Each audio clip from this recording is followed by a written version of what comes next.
Napanabik na eksena sa Little Star. Hatid sa inyo ng Ariel at C2 Cool and Clean Green Tea.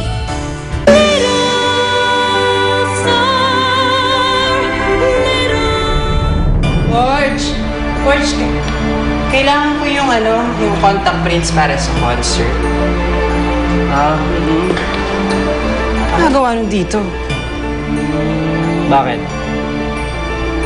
Gusto mo kay Bianca? Memoryahin mo ito, ha?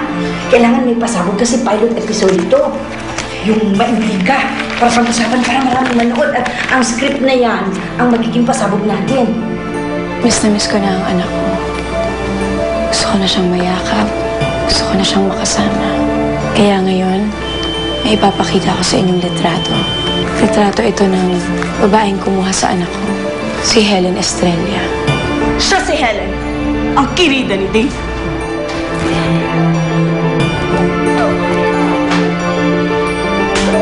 Matanda na ako para sa bla-bla-bla na yan, no?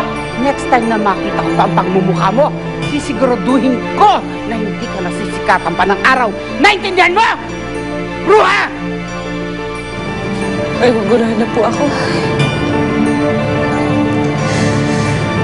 Hindi ko na po alam kung saan ako pupunta.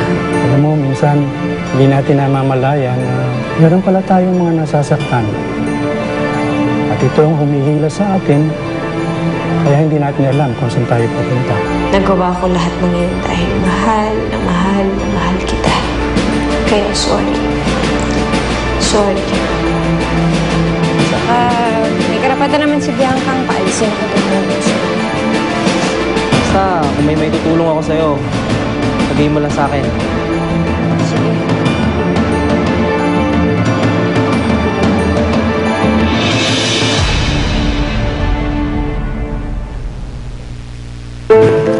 Helen, anak?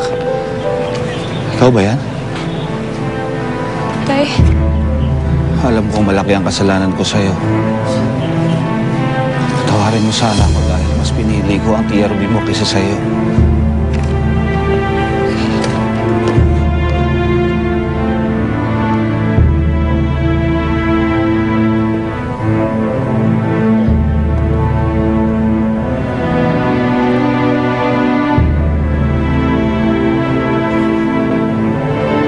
Ayusin niyo yung pagsaksak niyo, ha? Baka may pumutok dyan. Mami, marunong po sila sa ilaw. Oh, sige. Thank you, ha? Sige po. Marka, mag-ready ka lang dyan. Stand by.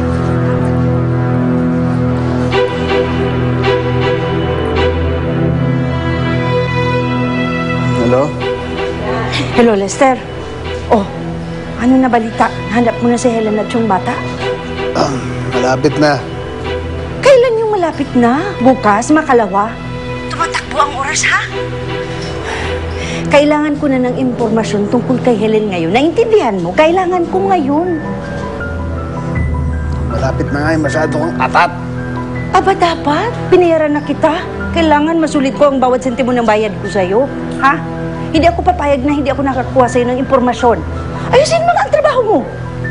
Oo na. Arte. Sino yun? Oh, Aldisel. Cecil. Nahanap na sa akin si Helen. Magpunta ka kina Hiner, di ba? Wala ba doon? Ilang araw na ako nagbabantay dun eh. Di pa dumarating si Helen. Hindi naman kasi natin alam kung saan maghahanap eh.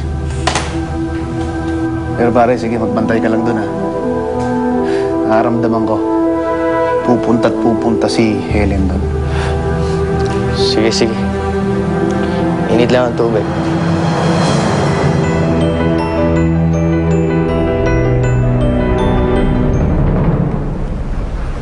Ay, lalagi.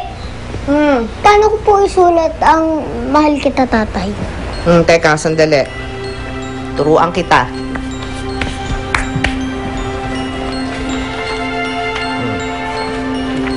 Gayahin mo to, ha?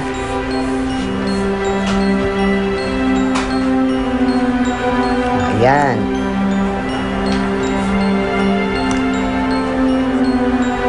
Okay? Lalagi.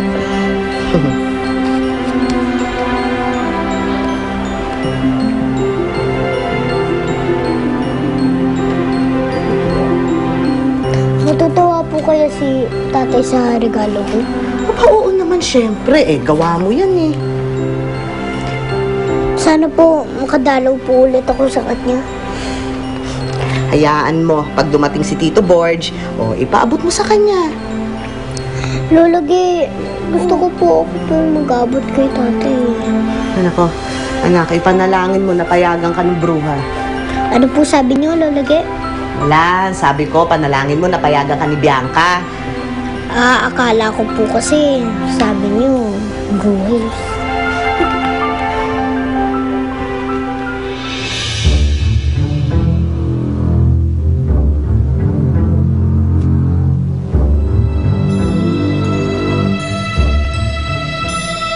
Anong susunod kong gagawin, pare? Kasama ba ni Helen yung bata? Hindi. Hanapin mo muna kung nasan yung bata. Yun ang kailangan ni Cecil. Susundan ko si Helen. Oo. Alamin mo kung saan sila nakatira. Para makabisita na rin ako. Tagal na akong bitin dyan kay Helen.